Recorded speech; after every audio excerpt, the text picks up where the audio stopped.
Price the Lord. Praise Lord, praise Lord.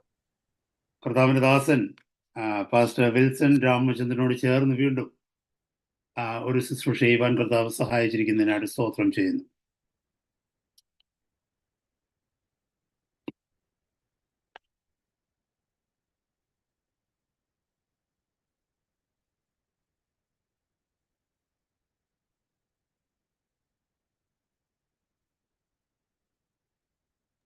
Can you hear me? Can you hear me? Yes. Actually, I was not given the permission. Yeah. Oh, right. Okay. So, നമുക്ക് ഒരുമിച്ച് കർത്താവിന്റെ വേലയിൽ വീണ്ടും ഒരു ദിവസമായിരിക്കാൻ കർത്താവ് സഹായിച്ചിരിക്കുന്നതിനായിട്ട് സ്തോത്രം ചെയ്യുകയാണ്. एक और बार फिर परमेश्वर ने अपनी उपस्थिति में आने का हमें मौका दिया. मैं उस परमेश्वर को धन्यवाद देता हूँ. നമ്മൾ ഈ ദിവസങ്ങളിൽ പഠിച്ചുകൊണ്ടിരിക്കുന്നത് പ്രാർത്ഥന എന്ന വിഷയത്തെക്കുറിച്ചാണ്. हम प्रार्थना के विषय के बारे में आज भी सीखने जा रहे हैं. കാരണം ജീവിതത്തിൽ, ഒരു ക്രിസ്തീയ ജീവിതത്തിൽ ഏറ്റവും പ്രധാനപ്പെട്ട വിഷയമാണ് പ്രാർത്ഥന. അതുകൊണ്ട് തന്നെ കർത്താവിന്റെ ഹിതപ്രകാരം എങ്ങനെ പ്രാർത്ഥിക്കണം എന്നുള്ളത് നമ്മൾ പഠിക്കേണ്ടത് അത്യാവശ്യമാണ്. क्योंकि मसीही जिंदगी में प्रार्थना बहुत महत्वपूर्ण है, इसीलिए प्रभु ने हमें जो तरीका सिखाया प्रार्थना का वो सीखना जरूरी है. ഞാൻ എപ്പോഴും പറയുന്നതും പറയുവാൻ ആഗ്രഹിക്കുന്നതുമായ ഒരു വിഷയമാണ് നമ്മുടെ ശരീരത്തിലെ ശ്വാസം, ബ്രീത്തിങ് എത്ര ഇമ്പോർട്ടൻ്റ് ആണോ അതുപോലെയാണ് നമ്മുടെ ആത്മീയ ജീവിതത്തിൽ പ്രാർത്ഥന എന്ന് പറയുന്നത്. मैं हमेशा ये कहता हूँ और फिर से कहना चाहता हूँ कि हमारी जिंदगी में सांस जितनी महत्वपूर्ण है, प्रार्थना आत्मिक जिंदगी में उतनी ही महत्वपूर्ण है. നമുക്കറിയാം, ഏതെങ്കിലും പോയിസൺ ആയിട്ടുള്ള എയർ ശ്വസിക്കുകയാണെങ്കിൽ അത് ശരീരത്തിന് ഹാം ചെയ്യുന്നത് പോലെ തന്നെ ദൈവഹിതപ്രകാരമല്ല നമ്മൾ പ്രാർത്ഥിക്കുന്നതെങ്കിൽ അത് നമ്മുടെ ആത്മീയ ജീവിതത്തെ ഉപദ്രവിക്കും. हम जानते हैं जैसे अगर हम कोई जहरीली हवा सूंघ लेते हैं तो वो हमारे लिए घातक हो सकती है, वैसे ही अगर प्रभु की इच्छा के अनुसार हम प्रार्थना नहीं करते हैं तो वो हमारी आत्मिक जिंदगी के लिए नुकसानदायक हो सकती है. ഞാൻ വളരെ ഹോണസ്റ്റ് ആയിട്ട് ആത്മാർത്ഥതയോടൊരു ചോദ്യം ചോദിക്കട്ടെ സഹോദരങ്ങളെ. കഴിഞ്ഞ അനേക ആഴ്ചകളായി നമ്മൾ പ്രാർത്ഥനയെ കുറിച്ച് പഠിക്കുന്നു. നമ്മളിൽ എത്ര പേര് നമ്മുടെ ദൈനംദിന പ്രാക്ടിക്കൽ ലൈഫിൽ നാം ഇതുവരെ കേട്ട കാര്യങ്ങൾ അപ്ലൈ ചെയ്യുന്നുണ്ട്? पूरी ईमानदारी से आपसे एक सवाल पूछना चाहता हूं भाइयों और बहनों कि हम पिछले बहुत से हफ्तों से प्रार्थना के बारे में सीखते आ रहे हैं. हम में से कितने लोगों ने अपनी व्यवहारिक जिंदगी में, अपनी प्रतिदिन की प्रार्थना की जिंदगी में इन बातों को लागू किया है? അഥവാ ആരെങ്കിലും അത് അപ്ലൈ ചെയ്തിട്ടുണ്ടെങ്കിൽ തീർച്ചയായിട്ടും അവരുടെ ജീവിതത്തിൽ ഒരു വ്യത്യാസം കാണുവാൻ കഴിഞ്ഞിട്ടുണ്ടാകും. ഇപ്പോൾ अगर किसी ने इन बातों को अपनी जिंदगी में लागू किया है तो अब तक जरूर उसे अपनी जिंदगी में बदलाव नजर आए होंगे.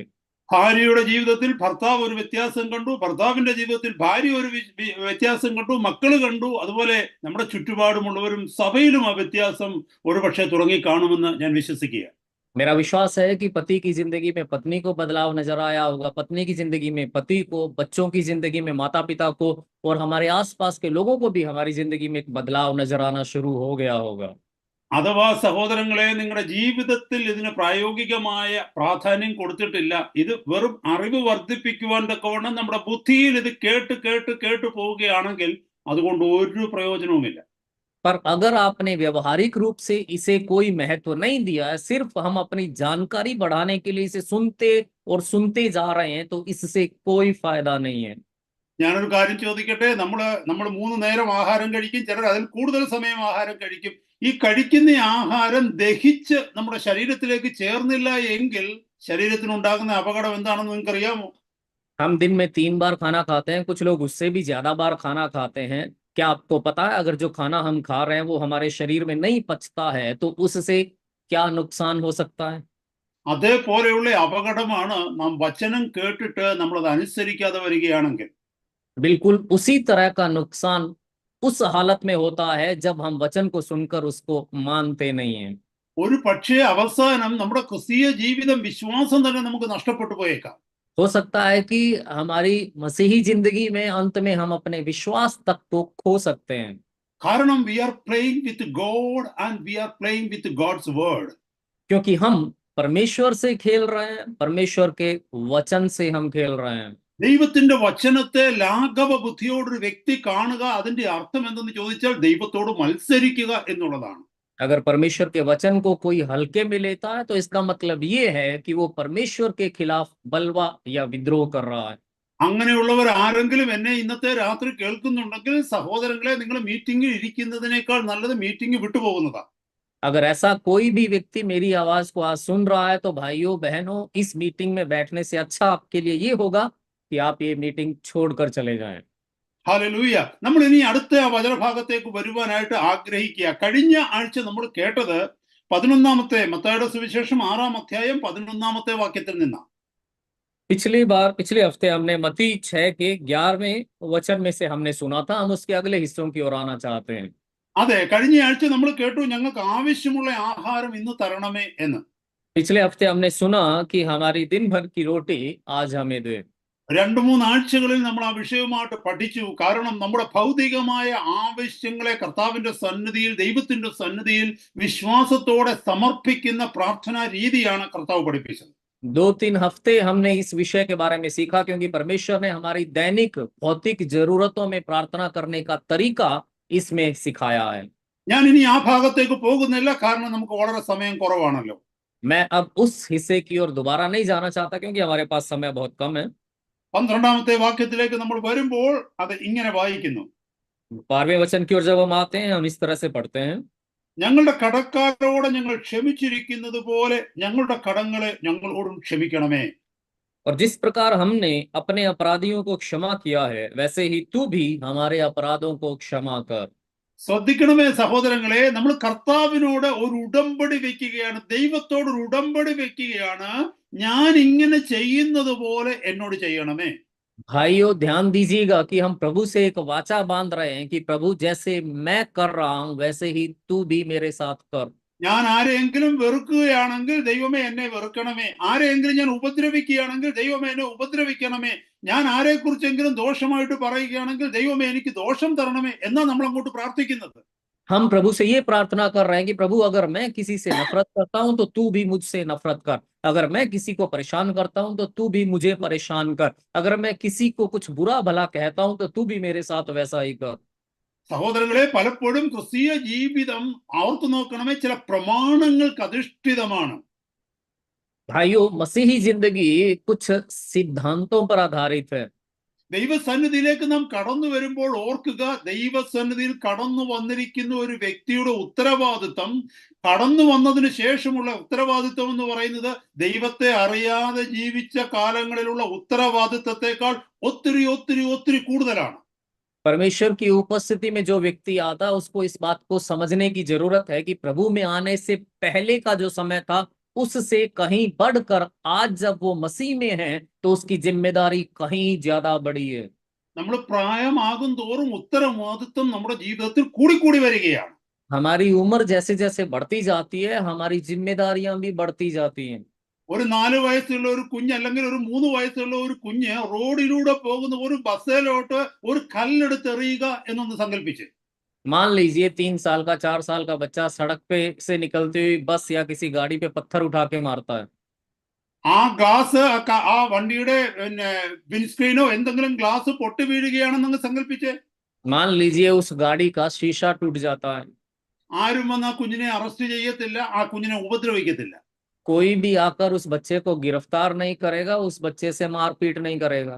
എന്നാൽ ആ കുഞ്ഞിന്റെ സ്ഥാനത്ത് പ്രായപൂർത്തിയായ ഒരു മനുഷ്യൻ, 25 വയസ്സ് 30 വയസ്സുള്ള ഒരു വ്യക്തി അതേ കല്ല് ഉപയോഗിച്ച് ഒരു വാഹനത്തിൽ എറിയുകയാണെന്നൊന്ന് സങ്കല്പിച്ചേ. अब आप सोचिए कि उस बच्चे की जगह कोई 25 साल 30 साल का कोई जवान आकर उसी पत्थर का इस्तेमाल करता है എന്താണ് സംഭവിക്കാൻ പോകുന്നത്? तो क्या होगा आगे? നമുക്കത് ഊഹിക്കാൻ പറ്റുമല്ലോ സഹോദരങ്ങളെ. हम अनुमान लगा सकते हैं भाइयों। ദൈവത്തെ അറിയുന്നതിന് മുമ്പ് നമ്മുടെ ജീവിതത്തിൽ വന്നുപോയ എല്ലാ കുറവുകളും ദൈവം വചനത്തിൽ പറയുന്നു, ഹി ഓവർലുക്സ് അവർ ഷോർട്ട് കമ്മിങ്സ്. നമ്മുടെ കുറവുകളെ അവൻ തള്ളിക്കളയുന്നു, അവൻ അതിനെ ഗണ്യമാക്കാതിരിക്കുന്നു. परमेश्वर को जानने से पहले हमारी जिंदगी में जितनी भी कमियां घटियां थी, वचन कहता है परमेश्वर उनका लेखा नहीं लेता, उनको नजरअंदाज कर देता है। എന്നാൽ കർത്താവിന്റെ സന്നിധിയിലേക്ക് കടന്നു വന്നിട്ട് നമ്മുടെ ജീവിതത്തെ ലാഘവത്തോടെ കാണുവാൻ തക്കോണം നമുക്ക് പറ്റില്ല. കാരണം നാം കർത്താവിനെ അറിഞ്ഞു, കർത്താവിനെ അനുഭവിച്ചു, കർത്താവിനെ കേട്ടു, അവിടുത്തെ വചനം നമ്മുടെ കൈകളിൽ എത്തിയിരിക്കുന്നു. लेकिन प्रभु में आने के बाद हम अपनी जिंदगी को हल्के में नहीं ले सकते हैं। क्यों? क्योंकि हमने प्रभु को जाना है, प्रभु के बारे में सुना है, प्रभु का वचन हमारी जिंदगी में मिला है और हमने प्रभु को समझा है। അനേകരുടെ ജീവിതത്തിലെ പ്രയാസങ്ങളുടെയും പ്രശ്നങ്ങളുടെയും കാരണം എന്താണെന്നറിയാമോ? നമ്മുടെ ജീവിത ശൈലി, നമ്മുടെ ജീവിത രീതികൾ നാം അറിയാതെ തന്നെ ദൈവസന്നിധിയിൽ നമുക്കെതിരെ ഉള്ള ശത്രുവിന്റെ ആയുധമായി തീരുകയാണ്. कईयों की जिंदगी में परेशानियां इसलिए आती हैं क्योंकि हमारी जो जीवन शैली थी, हमारा जो जीने का तौर तरीका है, वो शत्रु के हाथों में हमारे खिलाफ एक हथियार बन जाता है। ഇവിടെ പറയുന്നു, ദൈവത്തോട് പറയുകയാണ്, ഞങ്ങളുടെ കടക്കാരോട് ഞങ്ങൾ ക്ഷമിച്ചിരിക്കുന്നത് പോലെ ഞങ്ങളുടെ കടങ്ങളും പാപങ്ങളും ഞങ്ങളോട് ക്ഷമിക്കണമേ. यहाँ परमेश्वर से ये कहा जा रहा है कि जैसे हमने अपने अपराधियों को क्षमा किया है, वैसे ही तू भी हमारे अपराधों को क्षमा कर। നമ്മൾ ചിന്തിക്കണം, ദൈവം നമ്മുടെ അപരാധങ്ങൾ ക്ഷമിച്ചിരിക്കുന്നത് കൊണ്ടാണ്, പാപങ്ങൾ ക്ഷമിച്ചിരിക്കുന്നത് കൊണ്ടാണ് ഇന്ന് ധൈര്യത്തോടെ നമുക്ക് പറയുവാൻ കഴിയുന്നത് നമ്മൾ ദൈവമക്കളാണെന്നും നാം മരിച്ചു കഴിഞ്ഞാൽ സ്വർഗത്തിലെത്തുമെന്നും. हमें ये सोचना है कि परमेश्वर ने हमारे पापों को, हमारे अपराधों को माफ किया है, इसीलिए हम धीरज से आज ये कह पाते हैं कि हम परमेश्वर की संतान हैं और मरने के बाद हम स्वर्ग में जाएंगे। ഇവിടെ പറയുന്നു, ഞാൻ കടക്കാരോട്, എന്റെ കടക്കാരോട്, എന്റെ ചർച്ചിലുള്ള, എന്റെ സഭയിലുള്ളവരോട്, എന്റെ ഭവനത്തിലുള്ളവരോട്, എന്റെ ചുറ്റുപാടുമുള്ളവരോട് ഞാൻ ക്ഷമിച്ചില്ല എങ്കിൽ എന്റെ പാപങ്ങൾ എന്നോടും ക്ഷമിക്കണ്ട എന്ന് ദൈവസന്നിധിയിൽ നമ്മൾ പറയുകയാണ്. यहाँ हम परमेश्वर की उपस्थिति में परमेश्वर से कह रहे हैं कि परमेश्वर, अगर हम अपने अपराधियों को माफ न करें, हमारे चर्च के लोगों को, हमारे आसपास के लोगों को, हमारे बंधुओं को हम अगर माफ न करें, तो प्रभु तू हमें भी माफ न कर। എന്നെ കേൾക്കുന്ന സഹോദരങ്ങളെ, എന്നെ കേട്ടുകൊണ്ടിരിക്കുന്ന നിങ്ങളുടെ മധ്യത്തിൽ നിങ്ങൾ ആരെയെങ്കിലും വെറുക്കുന്നുണ്ടെങ്കിൽ, നിങ്ങൾ ആരോടെങ്കിലും ക്ഷമിക്കുവാൻ ബാക്കിയുണ്ടെങ്കിൽ, നിങ്ങളുടെ ഭവനത്തിലായിക്കൊള്ളട്ടെ, നിങ്ങളുടെ ബന്ധുക്കളുടെ മധ്യത്തിലായിക്കൊള്ളട്ടെ, ദൈവസഭയുടെ മധ്യത്തിലായിക്കൊള്ളട്ടെ, ഭാര്യ ഭർത്തൃ ബന്ധത്തിലായിക്കൊള്ളട്ടെ, സഹോദരങ്ങളെ, ഈ വചനം വളരെ ഗൗരവത്തോടെ എടുക്കണം. നിങ്ങൾ ദൈവത്തോട് പറയുകയാണ്, നീ എന്നോട് ക്ഷമിക്കേണ്ട, കാരണം ഞാൻ പലരോടും ക്ഷമിക്കുന്നില്ല. मुझे सुनने वाला कोई भी अगर किसी से नफरत करता है, अगर आपको किसी को माफ करने की जरूरत है, चाहे वो भाई बंधुओं में हो, रिश्तेदारों में हो, पति पत्नी के आपसी रिश्ते में हो, या किसी भी तरह के रिश्ते में हो, अगर आप इस तरह जी रहे हैं तो आपको सावधानी बरतने की जरूरत है, क्योंकि आप प्रभु से ये कह रहे हैं कि जैसे मैं कर रहा हूं वैसे ही तू भी मेरे साथ कर। സഹോദരങ്ങളെ, എന്നെ കേൾക്കുന്ന നിങ്ങൾക്ക്, അല്ലെങ്കിൽ നമുക്ക് ഓരോരുത്തർക്കും കർത്താവ് ഒരു വാണിങ്, ഒരു മുന്നറിയിപ്പ് ഇപ്പോൾ തരികയാണ്.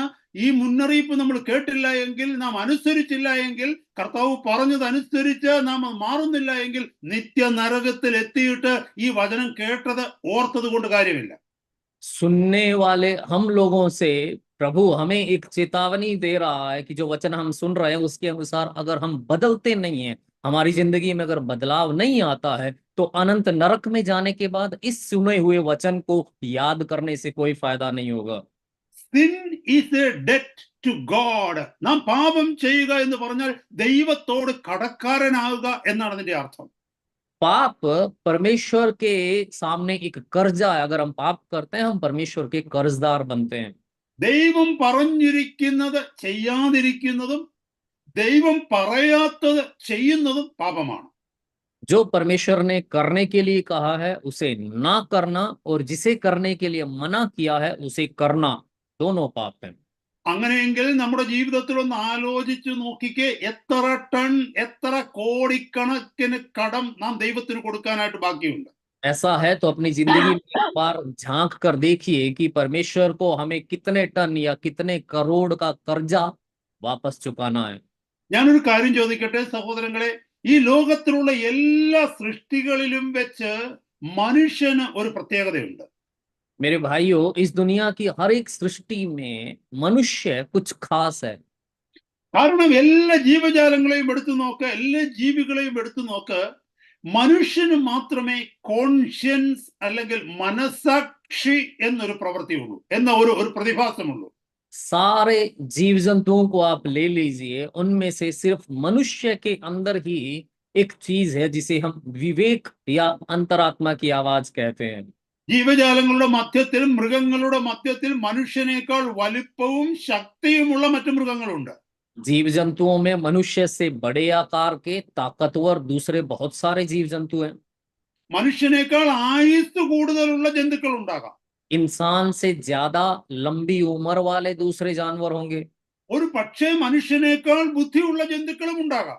हो सकता है इंसानों से ज्यादा बुद्धिमान जीव जंतु भी हों, എങ്കിലും മനുഷ്യന് മാത്രമേ ഈ കഴിവുള്ളൂ. ആരോടെങ്കിലും തെറ്റു ചെയ്താൽ അല്ലെങ്കിൽ ദൈവഹിതത്തിനെതിരെ പ്രവർത്തിച്ചാൽ മനസ്സിൽ കുറ്റബോധം തോന്നുന്നത് മനുഷ്യന് മാത്രമേ ഉള്ളൂ. पर सिर्फ मनुष्य में ये क्षमता है कि अगर वो किसी के खिलाफ कुछ गलत करता है या परमेश्वर की इच्छा के विरुद्ध कुछ करता है तो उसके अंदर एक चोट लगती है। ഞാനൊരു കാര്യം ചോദിക്കട്ടെ, നമ്മുടെ നാട്ടിലൊക്കെ സ്ട്രീറ്റുകളിലായാലും വീടുകളിലായാലും നായ്ക്കളെ വളർത്താറുണ്ട്. हम अपने गांवों में, शहरों में, चाहे सड़कों पर हो या फिर अपने घरों में भी हम कुत्ते पालते हैं। നമുക്കറിയാം ഈ നായ്ക്കൾ തമ്മിൽ കണ്ടുമുട്ടുമ്പോൾ ബഹളമുണ്ടാക്കും, അങ്ങോട്ടും ഇങ്ങോട്ടും കടിപിടി കൂടും. हमें पता है कि कुत्ते जब आपस में मिलते हैं तो शोर मचाते हैं, आपस में लड़ाई झगड़ा भी होता है। നിങ്ങൾ ആരെങ്കിലും കണ്ടിട്ടുണ്ടോ നിങ്ങളുടെ നായ്ക്കുട്ടി കടിയൊക്കെ ഉണ്ടാക്കിയതിനു ശേഷം വീട്ടിൽ വന്നിരുന്ന് കരയുന്നത് ആരെങ്കിലും കണ്ടിട്ടുണ്ടോ? क्या आप में से किसी ने कभी देखा है कि आपका कुत्ता बाहर वाले कुत्ते से मारपीट करके उसको काट के आया और उसके बाद में घर पे बैठ के कभी उसको रोते हुए देखा आपने किसी ने? നിങ്ങൾ ആരെങ്കിലും കണ്ടിട്ടുണ്ടോ ഈ നായ പിറ്റേ ദിവസം ആ കടിച്ച നായയെ വീണ്ടും കാണുമ്പോൾ അതിനോട് ചെന്ന് സോറി, എന്നോട് ക്ഷമിക്കണമേ, അറിവില്ലാതെ കടിച്ചതാണെന്ന് പറയുന്നത് കേട്ടിട്ടുണ്ടോ? क्या आपने कभी ये देखा है कि ये कुत्ता अगले दिन उस कुत्ते के पास में जाए जिसको काटा था और उससे माफी मांग के बोले कि माफ करना, अनजाने में मैं काट बैठा? कभी ऐसा करते आपने देखा है? ഈ ഈ നായ്ക്കുട്ടിയെ പാവപ്പെട്ട ഒരു വീട്ടിൽ വളർത്തിയാലും സംസ്കാരമുള്ള ഒരു വീട്ടിൽ വളർത്തിയാലും ഗ്രാമത്തിലൊരു വീട്ടിൽ വളർത്തിയാലും സിറ്റിയിൽ കൊണ്ട് വളർത്തിയാലും ഇതിനൊരു മാറ്റവും ഉണ്ടാകത്തില്ല. इस कुत्ते को चाहे आप गांव में पालें या शहर में पालें, किसी गरीब के घर में पालें या ऊंचे बड़े घर में पालें, इसके आइन आदतों में कोई बदलाव नहीं आता। അതുകൊണ്ട് തന്നെ നമുക്ക് കാണുവാനായിട്ട് പറ്റും, റിലീജിയസ് ആയിട്ടൊരു മങ്കിയെ കാണാനൊക്കത്തില്ല, റിലീജിയസ് ആയിട്ടൊരു ഡോഗിനെ കാണാനൊക്കത്തില്ല, റിലീജിയസ് ആയിട്ടൊരു കൗവിനെ കാണാനൊക്കത്തില്ല, ക്യാറ്റിനെ കാണാനൊക്കത്തില്ല. കാരണം അവരിൽ ആരിലും ഈ കോൺഷ്യൻസ് എന്ന് പറയുന്ന ഒരു പ്രതിഭാസമില്ല. इसीलिए हम जानते हैं कि न तो कोई धार्मिक बंदर होता, ना कोई धार्मिक कुत्ता होता, ना कोई धार्मिक गाय या बिल्ली होती है, क्योंकि उनके अंदर ये विवेक नहीं होता है। എന്താണ് ഈ വിവേക് അല്ലെങ്കിൽ ഈ കോൺഷ്യൻസ് എന്ന് പറയുന്നത്? ये विवेक या अंतरात्मा की आवाज ये है क्या? ഞാനൊരു കാര്യം ചോദിക്കട്ടെ, നമ്മൾ ആരെങ്കിലും ശരീരത്തിൽ എവിടെയെങ്കിലും ഒരു വേദന ഉണ്ടാകുന്നത് അനുഗ്രഹമായിട്ട് പറയാറുണ്ടോ? मैं आपसे एक बात पूछूं, हमारे शरीर में अगर किसी को कोई कहीं भी दर्द हो रहा है तो क्या हम उस बात को कभी भी आशीष कहते हैं? ഞാനൊരു കാര്യം ചോദിക്കട്ടെ സഹോദരങ്ങളെ, നമ്മുടെ ശരീരത്തിൽ വേദന ഉണ്ടാകുന്നില്ലെങ്കിൽ അതൊരു വലിയ അപകടമാണ്. पर मैं ये बात कहना चाहता हूं, अगर हमारे शरीर में चोट नहीं पहुंच रही है, दर्द नहीं हो रहा है, तो वो बहुत बड़ा एक नुकसान है। വേദന അനുഗ്രഹമാകുന്നത് എന്തുകൊണ്ടാണെന്ന് അറിയാമോ? എവിടെയെങ്കിലും ഒരു വേദന വന്നാൽ അതിന്റെ അർത്ഥം body is not right on that particular part. अगर कहीं भी शरीर में दर्द हो रहा है तो इस अर्थ में वो आशीष है कि शरीर हमें ये बता रहा है कि उस हिस्से में शरीर में कुछ गड़बड़ है। ആ ശരീരത്തിൽ ആ വേദന വരുന്നത് കൊണ്ടാണ് നമ്മൾ ഡോക്ടറിന്റെ അടുത്തേക്ക് പോകുന്നത്, ഹോസ്പിറ്റലിലേക്ക് പോകുന്നത്, നമ്മുടെ പ്രശ്നം എന്താണെന്ന് അന്വേഷിക്കുവാനും അതിന് പ്രതിവിധി കണ്ടെത്തുവാനും ശ്രമിക്കുന്നത്. शरीर में दर्द आने के कारण हम डॉक्टर के पास जाते हैं, अस्पताल में जाते हैं, उसका इलाज करवाते हैं, उसका उपचार क्या है उसकी जांच पड़ताल करते हैं। അപ്പൊ നമ്മുടെ ശരീരത്തിൽ വേദന വന്നില്ല എങ്കിൽ നമുക്ക് നമ്മുടെ ശരീരത്തിന്റെ പോരായ്മകളെ, പ്രശ്നങ്ങളെ കണ്ടുപിടിക്കാൻ കഴിയുമോ? यानी अगर हमारे शरीर में कोई दर्द नहीं है तो फिर हमारी शरीर की कमी का, कमजोरियों का हमें पता कैसे चलेगा? ഇതുപോലെ തന്നെയാണ് നമ്മുടെ ആത്മാവിൽ വരുന്ന വേദനയാണ് കോൺഷ്യൻസ് എന്ന് പറയുന്നത്, കുറ്റബോധം എന്ന് പറയുന്നത്. बिल्कुल इसी तरह से विवेक या अपराध बोध वो चोट या दर्द है जो हमें अपनी आत्मा में महसूस होता है। അതുകൊണ്ട് എന്നെ കേട്ടിരിക്കുന്ന സഹോദരങ്ങളെ, നിങ്ങൾക്ക് ആർക്കെങ്കിലും മനസ്സാക്ഷിക്കകത്തൊരു ബുദ്ധിമുട്ട് തോന്നുകയാ, ഒരു സാഡ്നെസ് തോന്നുകയാണ്, ഒരു അൺട്രസ്റ്റ് തോന്നുകയാണ്, and you feel uncomfortable about something in your own heart, in your mind, that shows that your relationship with God is broken at some point of time, at some area of your life. अगर आपको अपने मन में एक अपराध बोध हो रहा है, एक बेचैनी सी हो रही है, ऐसा लग रहा है कि कुछ अच्छा नहीं है, कुछ सही नहीं है, कहीं कोई आपके विवेक को चोट पहुंची है, तो आपको ये समझना है कि परमेश्वर के साथ आपका रिश्ता कहीं किसी बात के कारण गलत हो गया है, टूट गया है, गड़बड़ा गया है। വളരെ ശ്രദ്ധയോടെ കേൾക്കണമേ സഹോദരങ്ങളെ. ഞാൻ ആദ്യം പറഞ്ഞു, ശരീരത്തിൽ എവിടെയെങ്കിലും ഒരു വേദന വന്നാൽ അതിന്റെ അർത്ഥം ശരീരത്തിൽ എന്തോ പ്രശ്നമുണ്ട്, പോരായ്മയുണ്ട് എന്നുള്ളതാണ് അതിന്റെ അർത്ഥമെന്ന്. बड़े ध्यान से सुनिएगा, मैंने पहले बताया कि शरीर में अगर किसी जगह पे दर्द होता है तो इसका मतलब वो हमें ये बताता है कि शरीर में कहीं कोई दिक्कत है, कोई परेशानी है। നമുക്ക് ജീവിക്കണമെന്ന് ആഗ്രഹമുണ്ടെങ്കിൽ, നമ്മുടെ ശരീരത്തെ സൂക്ഷിക്കണമെന്ന് ആഗ്രഹമുണ്ടെങ്കിൽ, നമ്മൾ ഒരു ദിവസം പോലും വൈകിക്കാതെ ആ വേദനയുമായി അതിന്റെ പരിഹാരത്തിന് വേണ്ടി ആശുപത്രിയിലേക്ക് ഓടും. अगर हमें जिंदा रहने की इच्छा है, शरीर को तंदुरुस्त रखने की इच्छा है, तो हम एक दिन की भी देरी किए बिना उस दर्द का इलाज ढूंढने के लिए, उसका कारण जानने के लिए अस्पताल की ओर दौड़ेंगे।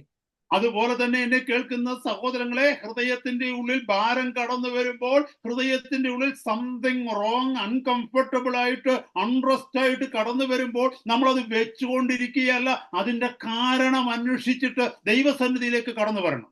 इसी तरह जब मन के अंदर दर्द होता है, कुछ बोझ आपको महसूस होता है, आपको अपराध बोध होता है, कोई चोट सी लगती है, अंदर कुछ कचोटता है, तो आपको उसे अपने अंदर दबा कर नहीं रखना है। उस दर्द के साथ, उस चोट के साथ परमेश्वर के पास आना है।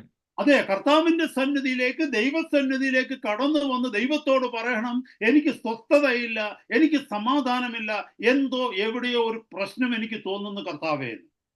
प्रभु के पास उसके साथ में आकर प्रभु से कहना है कि प्रभु, मेरे मन में कोई चैन नहीं है, मेरे दिल में कोई शांति नहीं है, प्रभु मुझे इस बेचैनी से छुटकारा चाहिए। നമ്മൾ അങ്ങനെ പറയുമ്പോൾ എന്താണ് സംഭവിക്കുന്നതെന്ന് അറിയാമോ? നമ്മുടെ ജീവിതത്തിൽ വന്ന ആ അശാന്തിക്ക്, അസമാധാനത്തിന് കാരണം എന്താണെന്ന് വ്യക്തമായി ദൈവത്തിന്റെ പരിശുദ്ധാത്മാവ് നമുക്ക് ബോധ്യം തരും. जब हम ऐसा करते हैं तो परमेश्वर का पवित्र आत्मा साफ साफ शब्दों में हमारी उस बेचैनी या अशांति का कारण हमें बताता है। നമ്മുടെ മനസ്സാക്ഷി മുറിയുവാൻ തക്കവണ്ണം, നമ്മുടെ മനസ്സാക്ഷിക്കകത്ത് കുത്തുവരുവാൻ തക്കവണ്ണം എന്താണ് കാരണം? നമ്മുടെ ജീവിതത്തിൽ കഴിഞ്ഞ മണിക്കൂറുകളിൽ, കഴിഞ്ഞ ദിവസങ്ങളിൽ ഏതെങ്കിലും വ്യക്തികളുമായിട്ടുള്ള ബന്ധത്തിൽ, ഭവനത്തിലുള്ള ചില വിഷയത്തിൽ, അല്ലെങ്കിൽ മറ്റാരുമെങ്കിലുമായിട്ടുള്ള ബന്ധങ്ങളിൽ എന്തെങ്കിലും വന്നിട്ടുണ്ടെങ്കിൽ ദൈവം അത് വെളിപ്പെടുത്തി തരും. हमारे मन को कचोटने वाली बात या हमारी विवेक को चोट पहुंचाने वाली बात, उसका कारण क्या है? पिछले कुछ घंटों में, कुछ समयों में हमारी जिंदगी में, हमारे शरीर में या हमारे साथ किसी दूसरे व्यक्ति के साथ में जो कुछ हुआ है, पवित्र आत्मा उसे प्रकट करता है। എന്നിട്ടാണ് നാം ദൈവസന്നിധിയിലേക്ക് കടന്നു വന്ന് ഞങ്ങളുടെ പാപങ്ങളെ ക്ഷമിക്കണമേ എന്ന് പ്രാർത്ഥിക്കേണ്ടത്. उसके बाद हमें प्रभु की उपस्थिति में आकर ये प्रार्थना करनी है कि प्रभु हमारे पापों को माफ कर। പക്ഷേ അതിനു മുമ്പ് ഒരു കാര്യം നമ്മൾ ചെയ്യേണ്ടതായിട്ടുണ്ട് സഹോദരങ്ങളെ. पर उससे पहले भाइयों, एक बड़ा काम हमें करना है। പ്രോവർബ്സ് 28:30 സദൃശവാക്യങ്ങൾ 28:13, 28:13 പറയുന്നു, he who conceals his transgressions will not prosper. नीति वचन 28:13 ये कहता है कि जो अपने अपराधों को छिपा रखता है, ढांप रखता है, वो समृद्ध नहीं होता है। കർത്താവിന്റെ മുമ്പിൽ നമ്മൾ മുട്ടുമടക്കിയിട്ട് ദൈവമേ എന്റെ കുറവുകൾ ക്ഷമിക്കണമേ എന്ന് പറയുന്നതിന് മുമ്പ് ദൈവം നമുക്ക് വെളിപ്പെടുത്തി തന്ന കുറവുകൾ എന്താണെന്ന് ദൈവസന്നിധിയിൽ ഏറ്റുപറയണം. परमेश्वर के सामने घुटने टिकाकर अपनी कमियों के लिए माफी मांगने से पहले हमें प्रभु के सामने ये बताना है कि हमारी वो कमियां है क्या। ദൈവം നമുക്ക് കുറവുകൾ വെളിപ്പെടുത്തി തരും. എവിടെയാണ് നമുക്ക് കുറവ് വന്നു പോയത്? ആരോടുള്ള ബന്ധത്തിലാണ് കുറവ് വന്നു പോയത്? ഏതെങ്കിലും ദൈവഹിത പ്രകാരമല്ലാത്ത പ്രവർത്തികളിൽ നമ്മൾ ഏർപ്പെട്ടുവോ? ഇതൊക്കെ കർത്താവ് കാണിച്ചു തരുമ്പോൾ ആ ഓരോ വിഷയങ്ങൾ കർത്താവിന്റെ സന്നിധിയിലേക്ക് സമർപ്പിച്ചു കൊടുത്തുകൊണ്ട്, കർത്താവേ, ഈ വിഷയത്തിൽ ഞാൻ തോറ്റുപോയി, ഇന്നയാളുമായിട്ടുള്ള ബന്ധത്തിൽ ഞാൻ തോറ്റുപോയി, ഇന്നയാളിനോട് ഞാൻ ദേഷ്യമായി സംസാരിച്ചു, അല്ലെങ്കിൽ എന്റേതല്ലാത്ത ഒരു സാധനം ഞാൻ എടുത്തു, അല്ലെങ്കിൽ മോഹിച്ചു, അല്ലെങ്കിൽ ചെയ്തു, ഇങ്ങനെ ഓരോ വിഷയങ്ങൾ വ്യക്തമായി ദൈവസന്നിധിയിൽ ഏറ്റുപറയണം. परमेश्वर हमारी कमियों को हम पर प्रकट करता है। वो हमें बताता है कि किसी व्यक्ति के साथ में या किस बात में हम में गड़बड़ी हुई है, हमने कुछ गलत किया है, परमेश्वर की इच्छा के खिलाफ कुछ किया है। उस समय जब परमेश्वर हम पर इन बातों को प्रकट करना है, तो हमें परमेश्वर के सामने इन बातों का अंगीकार करना है कि प्रभु, मैंने लालच किया, जो चीज मेरी नहीं थी वो मैंने उठा ली, या फिर उस व्यक्ति के साथ में रिश्ते में मैं हार गया, इस बात में मैं हार गया, या इस बात में मैंने कुछ गलत किया। इन बातों का अंगीकार हमें करना है। സഹോദരങ്ങളെ, പലപ്പോഴും നമ്മൾ അത് ചെയ്യാറില്ല. നമ്മൾ പ്രാർത്ഥനയുടെ സമയത്ത് പറയും, കർത്താവേ ഞങ്ങളോട് ക്ഷമിക്കണമേ എന്നേ പറയത്തുള്ളൂ. पर भाइयों, बहुत बार हम ये अंगीकार नहीं करते हैं, उसको छोड़ देते हैं। बस प्रार्थना के समय प्रभु से ये कहते हैं कि प्रभु हमारी कमियों को माफ कर। കർത്താവ് ചോദിക്കും, ഏത് പാപമാണ് ഞാൻ നിനക്ക് ക്ഷമിച്ചു തരേണ്ടത്? पर प्रभु पूछेगा किस कमी किस पाप को मैं माफ करूं। വ്യക്തമായി നാം ദൈവസന്നിധിയിൽ ഇത് കൊടുക്കേണ്ടിയിരിക്കുന്നു. ഇന്ന ഇന്ന വിഷയങ്ങളിൽ കർത്താവെ എനിക്ക് വന്നുപോയ കുറവുകൾ ക്ഷമിക്കണമേ. അത് കാണിക്കുന്നത് ആ വിഷയങ്ങൾ നാം ഗൗരവത്തോടെ ദൈവസന്നിധിയിൽ എടുക്കുന്നു എന്നുള്ളതാണ്. हमें प्रभु के सामने साफ साफ ये अंगीकार करना बताना है कि प्रभु इस बात में मैंने गलत किया, मुझे माफ कर। और जब हम ऐसा करते हैं तो ये इस बात को दिखाता है कि अपनी जिंदगी के उन मामलों को उन बातों को हम गंभीरता से लेते हैं। നമ്മളിപ്പോ വായിച്ചു കേട്ട വചനത്തിൽ നോക്കിയേ, Proverbs 28:13 പറയുന്നത്, he who conceals his transgressions will not prosper, but he who confesses and forsaken them will find mercy. ഏറ്റുപറഞ്ഞ് ഉപേക്ഷിക്കുന്നവനോ കരുണ ലഭിക്കും. हमने जो अभी वचन पढ़ा उसे एक बार फिर देखिएगा, नीति वचन 28:13, जो अपने अपराध छिपा रखता है उसका कार्य सफल नहीं होता, परंतु जो उनको मान लेता और छोड़ भी देता है उस पर दया की जाएगी। സഹോദരങ്ങളെ, ഇതായിരിക്കണം നമ്മുടെ ജീവിത രീതി. പ്രാർത്ഥനയുടെ വളരെ വലിയ പ്രാധാന്യം ഇതാണ്. മുമ്പേ നമ്മൾ കേട്ടു, ഞങ്ങളുടെ കടക്കാരോട് ഞങ്ങൾ ക്ഷമിച്ചിരിക്കുന്നത് പോലെ ഞങ്ങളുടെ കടങ്ങളും പാപങ്ങളും ഞങ്ങളോട് ക്ഷമിക്കണമേ എന്നാ പറഞ്ഞു. भाइयों, हमारी जिंदगी का तरीका यही होना चाहिए, जैसे हमने पहले बताया कि जैसे हमने अपने अपराधियों को क्षमा किया है वैसे ही तू भी हमारे अपराधों को क्षमा कर। ഏത് നമ്മുടെ പ്രാർത്ഥനയിൽ പലപ്പോഴും പല പല വിഷയങ്ങൾ നമ്മൾ പ്രാർത്ഥിക്കുന്നുണ്ട്, പ്രധാനമുള്ളതും പ്രധാനമില്ലാത്തതും. എന്നാൽ പലപ്പോഴും നമ്മുടെ പ്രാർത്ഥനയ്ക്ക് സ്വർഗത്തിൽ നിന്ന് ഉത്തരം കിട്ടാത്തതിന്റെ കാരണം പ്രമാണത്തിൽ നിന്നല്ല നാം പലപ്പോഴും പ്രാർത്ഥിക്കുന്നത്. അതുകൊണ്ടാണ് प्रार्थना के समय हम बहुत अलग अलग विषयों पर हम प्रार्थना करते हैं, बड़ी बातों के बारे में, छोटी बातों के बारे में, पर बहुत बार हमें प्रार्थनाओं का उत्तर इसलिए नहीं मिलता है क्योंकि जब हम प्रार्थना करते हैं तो परमेश्वर के वचन के सिद्धांतों के अनुसार नहीं करते। നമുക്കറിയാമല്ലോ, നമ്മുടെ വീട്ടിൽ ഇലക്ട്രിസിറ്റി ഉള്ളത് കൊണ്ട് ബൾബുകളെല്ലാം കത്തണമെന്നില്ല. हम जानते हैं कि हमारे घर में बिजली आती है, इसका मतलब ये जरूरी नहीं है कि सारे बल्ब जलें। ബൾബുകളെല്ലാം കത്തിക്കൊണ്ടിരിക്കുന്നു, എയർ കണ്ടീഷൻ വർക്ക് ചെയ്തുകൊണ്ടിരിക്കുന്നു, ടെലിവിഷൻ വർക്ക് ചെയ്തുകൊണ്ടിരിക്കുന്നു. ഇതെല്ലാം വർക്ക് ചെയ്തുകൊണ്ടിരിക്കുമ്പോൾ തന്നെ പെട്ടെന്നൊരു ലൈറ്റ്നിങ് ആൻഡ് തണ്ടർ, ഒരു ഇടിമിന്നൽ ഉണ്ടാകുമ്പോൾ പെട്ടെന്നെല്ലാം നിശ്ചലമാവുന്ന നമുക്ക് കാണാം.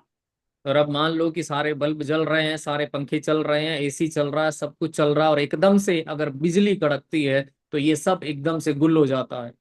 നമ്മൾ ഇച്ചിരി കുറച്ച് കഴിയുന്നു നോക്കുമ്പോൾ അടുത്തുള്ള വീടുകളിലൊക്കെ ലൈറ്റ് തെളിയുന്നത് കാണാം, പക്ഷെ നമ്മുടെ വീട്ടിൽ മാത്രം ലൈറ്റ് തെളിഞ്ഞിട്ടില്ല. थोड़ी देर बाद जब हम बाहर झांक के देखते हैं तो आस पड़ोस में हर जगह बिजली नजर आती है, पर हमारे घर में बिजली नजर नहीं आती। അവസാനം നമുക്ക് കാരണം കണ്ടുപിടിക്കുവാൻ കഴിയും, ഒരു ചെറിയ ഫ്യൂസ് വയർ എരിഞ്ഞു പോയതാ കാരണം. और बाद में हमें कारण का पता चलता है कि एक छोटी सी फ्यूज की तार थी, वो फ्यूज उड़ गया है। ഇത്രയും ശക്തിയുള്ള ഇലക്ട്രിസിറ്റി, ഇത്രയും പവർഫുൾ ആയിട്ടുള്ള ഇലക്ട്രിസിറ്റി ചെറിയ ഒരു നമ്മുടെ മുടിയുടെ വലിപ്പം കനം മാത്രമുള്ള ഒരു ഫ്യൂസ് വയറിലൂടെയാണോ പാസ് ത്രൂ ചെയ്യുന്നത്? इतनी ताकतवर, इतनी शक्तिशाली बिजली हमारे सिर के बाल जितनी मोटी तार उस फ्यूज के माध्यम से आती है। എന്നെ കേൾക്കുന്ന സഹോദര സഹോദരി, എത്രമാത്രം ഉപവസിച്ചാലും എത്രമാത്രം പ്രാർത്ഥന ചെയ്താലും ദൈവസന്നിധിയിൽ നിന്ന് അനുഗ്രഹം നാം പ്രാപിക്കണമെന്നുണ്ടെങ്കിൽ ഒരു പക്ഷേ ഈ ഫ്യൂസ് വയറിനേക്കാൾ പോലും കട്ടി കുറഞ്ഞ ചില പ്രമാണങ്ങൾ ദൈവവചനത്തിലുണ്ട്. നമ്മൾ ആ പ്രമാണത്തെ ഉപേക്ഷയായിട്ട് അതിനെ ഗൗരവത്തോടെ കാണാതെ അതിനെ ഉപേക്ഷിക്കുന്നത് കൊണ്ടാണ്. मेरे भाइयों और बहनों, कितनी भी प्रार्थना करो, कितना भी उपवास करो, पर हमें उत्तर इसलिए नहीं मिलता है क्योंकि हम उस फ्यूज से, हमारे सिर के बाल से भी पतली जो परमेश्वर के वचन की शिक्षाएं हैं, सिद्धांत हैं, उनको हम गंभीरता से नहीं लेते, हल्के में लेते हैं, इसलिए हमें प्रार्थनाओं का उत्तर नहीं मिलता। നമ്മുടെ ജീവിതത്തെ മുഴുവനും സ്വാധീനിക്കുന്ന ഒരു വിഷയമാണിത്. അതുകൊണ്ടാണ് കർത്താവിന്റെ ദാസൻ ഈ ശുശ്രൂഷ ചെയ്യണമെന്ന് പറഞ്ഞപ്പോൾ സഹോദരങ്ങളെ, ആദ്യം തന്നെ ഞാൻ പ്രാർത്ഥന എന്നുള്ള വിഷയത്തെക്കുറിച്ച് പഠിപ്പിക്കുവാനായിട്ട് ആഗ്രഹിച്ചത്. ये हमारी जिंदगी में इतना महत्वपूर्ण विषय है, इसीलिए परमेश्वर के दास ने जब सिखाने के बारे में कहा तो सबसे पहले मैंने प्रार्थना के विषय के बारे में सिखाने की सोची। ഇവിടെ വളരെ ശ്രദ്ധയോടെ കേൾക്കണമേ. 1 യോഹന്നാൻ 1:9 1 John chapter 1 verse 9, അത് എങ്ങനെയാണ് എഴുതിയിരിക്കുന്നതെന്ന് വായിച്ചു നോക്കിയേ. 1 यूहन्ना 1:9, ध्यान से आप पढ़ के देखिए वहां क्या लिखा है। നമ്മുടെ പാപങ്ങളെ ഏറ്റുപറയുന്നു എങ്കിൽ അവൻ നമ്മോട് പാപങ്ങളെ ക്ഷമിച്ച് സകല അനീതിയും പോക്കി നമ്മെ ശുദ്ധീകരിക്കുവാൻ തക്കവണ്ണം വിശ്വസ്തനും നീതിമാനുമാകുന്നു.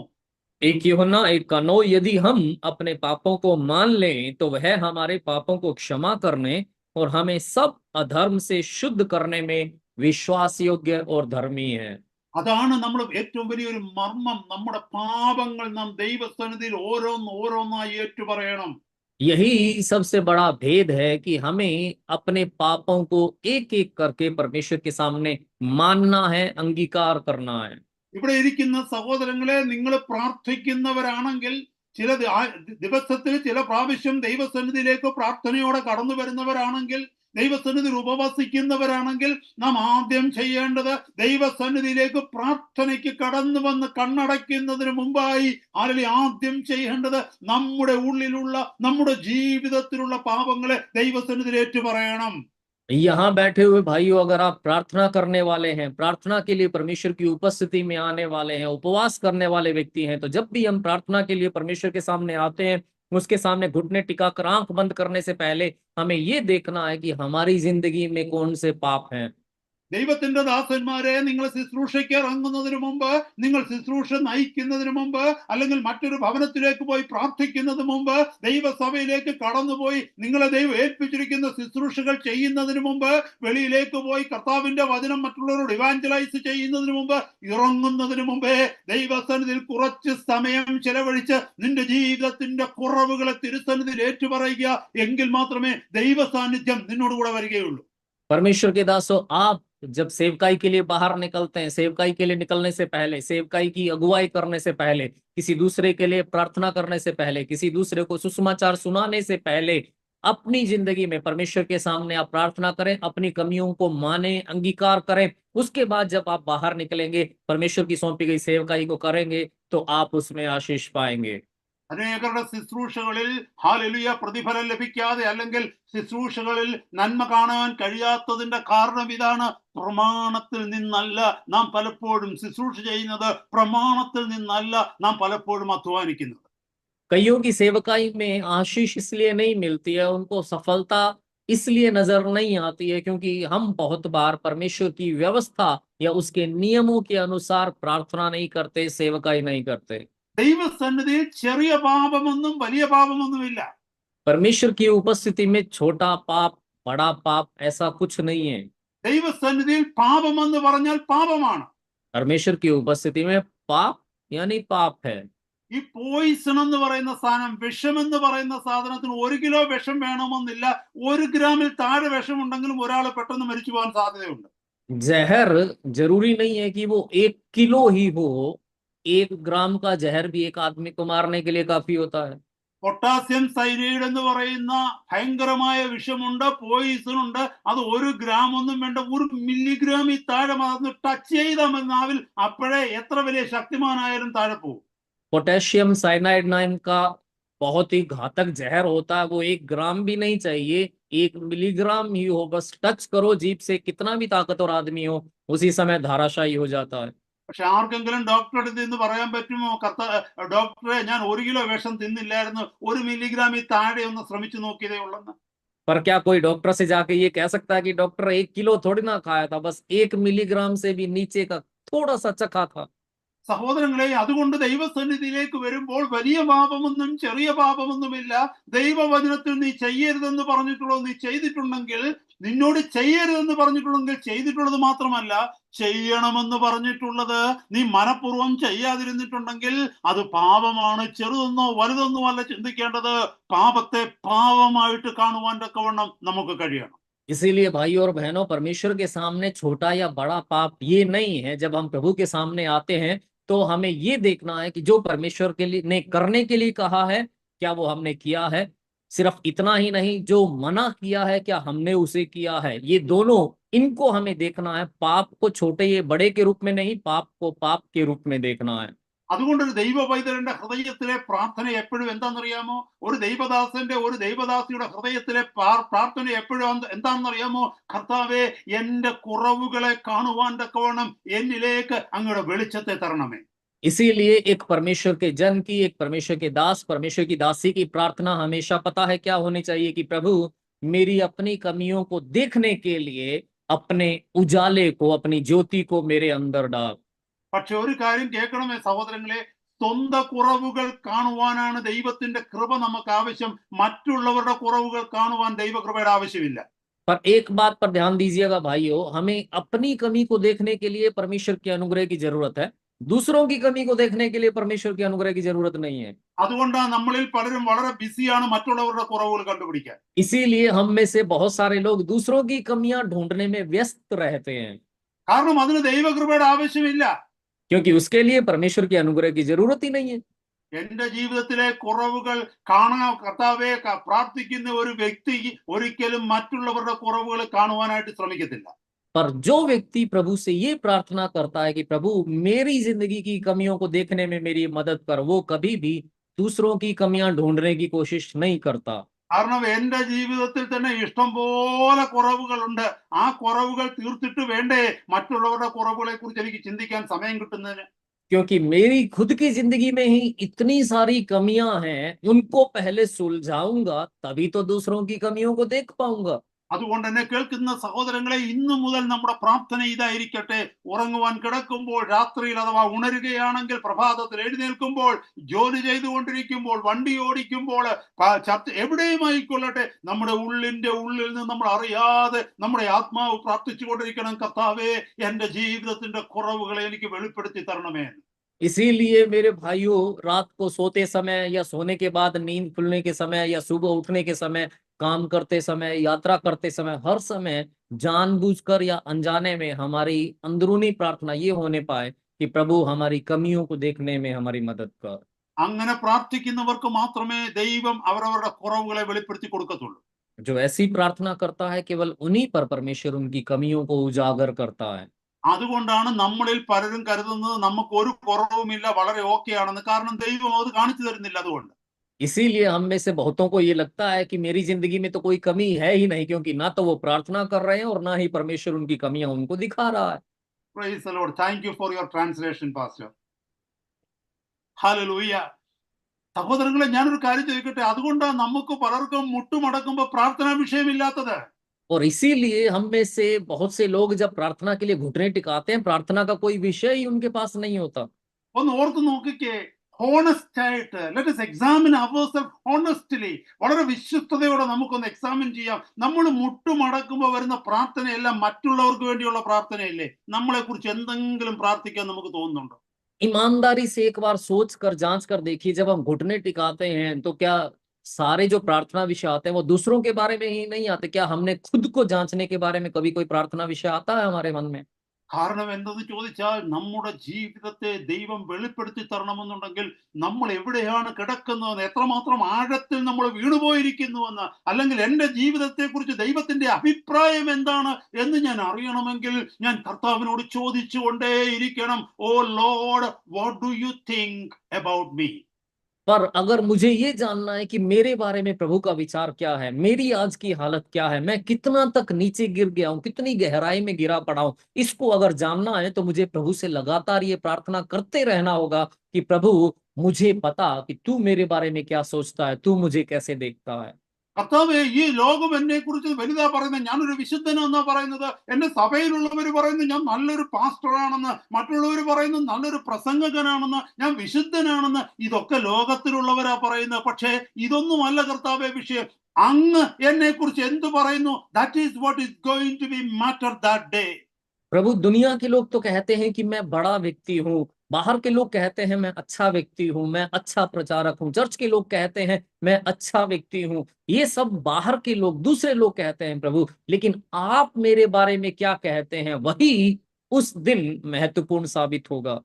അതുകൊണ്ട് എന്നെ കേൾക്കുന്ന സഹോദരങ്ങളെ, ഇന്നു മുതൽ നാം വളരെ വ്യക്തമായി ഈ പ്രാർത്ഥന പ്രാർത്ഥിക്കുക. കർത്താവ് എന്റെ ജീവിതത്തെ എനിക്ക് വെളിപ്പെടുത്തി തരണം. അതിനെ ദൈവസന്നിധിയിലേക്ക് ഏറ്റുപറഞ്ഞ് ശുദ്ധീകരണം പ്രാപിച്ച് കർത്താവ് ഏൽപ്പിച്ചിരിക്കുന്ന ശുശ്രൂഷകളിൽ വ്യാപൃതനാകുക.